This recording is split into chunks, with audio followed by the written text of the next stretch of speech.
Welcome back to my wonderful channel. In today's video will essentially just be me explaining and adding some extra things to the changes I've already made to the Star Wars prequels. If you haven't watched the first 3 of these series, then do so, links in the description. I'll also probably repeat some of the ideas from my other videos of this series in this one, so don't abuse me too much in the comments. Firstly, let's get this straight, Yoda does not need a lightsaber. He's the most powerful Jedi of his time, and considering how wise and peaceful he is in the original trilogy, he definitely does not need a lightsaber. Also, his cane. Let's take this out of the prequel trilogy, as he's got to fight Palpatine in the most epic Force battle of history in the final film, so he can't be seen as weak for the rest of the trilogy. Instead, he'll get injured in that fight and explain why he needs the cane in the original trilogy, and can't just go get up and fight Palpatine again. Secondly, we should get rid of the idea that Palpatine knows everything, and this is all part of his master plan, because it makes no sense.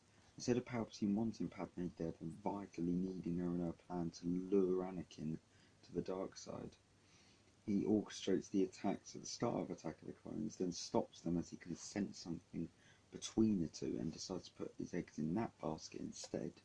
Next, we need less CGI in this trilogy. There was a huge problem with it, as it was still in its infancy, and it's going to make these films look dated in probably only a few years from now. The Phantom Menace already has some real areas, like Tatooine was filmed in a desert. Then for Attack of the Clones, Alderaan could be filmed in a mountainous region, and Geonosis in the desert. Then Mustafar could be filmed in a volcanic area for Revenge of the Sith, as that film's plot naturally follows a lot of plain sets like boardrooms and capital ships. As I mentioned in my Attack of the Clones video, Anakin and Obi-Wan meet Owen Lars in a hangar bay on Coruscant, but before this they can be seen as having a brotherly bond, as we need someone to feel when Anakin ultimately turns his back on Obi-Wan in Revenge of the Sith. Therefore, they don't bicker or moan about each other throughout the whole trilogy, because when Obi-Wan complains about Anakin, it just seems like he knows what's going to happen next. This seems a really small change, but why don't we just add another lightsaber colour to the Star Wars canon?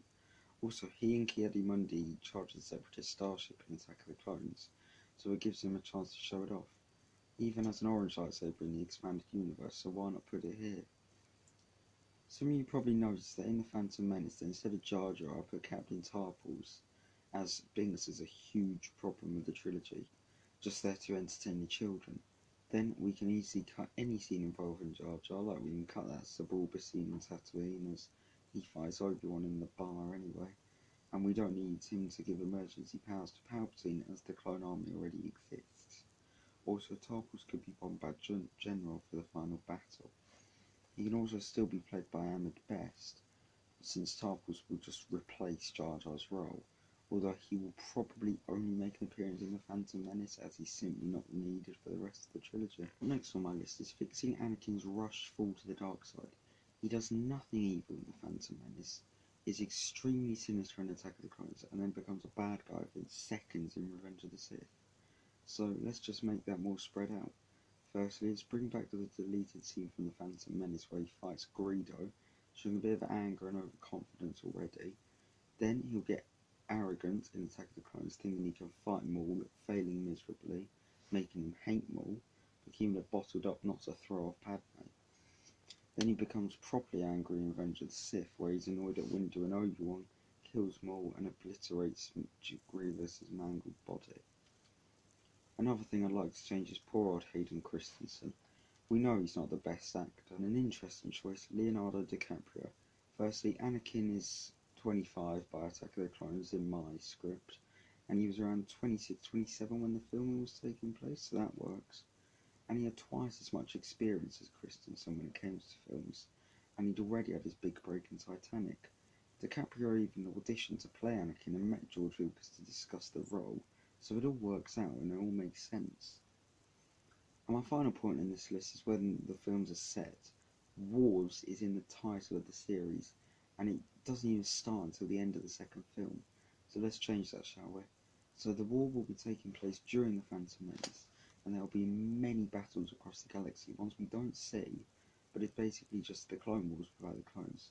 So it gives us a better reason for the clone army being needed in Attack of the Clones, as the Jedi will be heavily outnumbered. This war will be against the Trade Federation, although the Separatists are the real masterminds hiding in the shadows. Then, the clone army is built, and this also gives us a reason for why they get ambushed by Separatists at the start of attacking the clones, since if Bail Organa will die, Palpatine becomes Chancellor.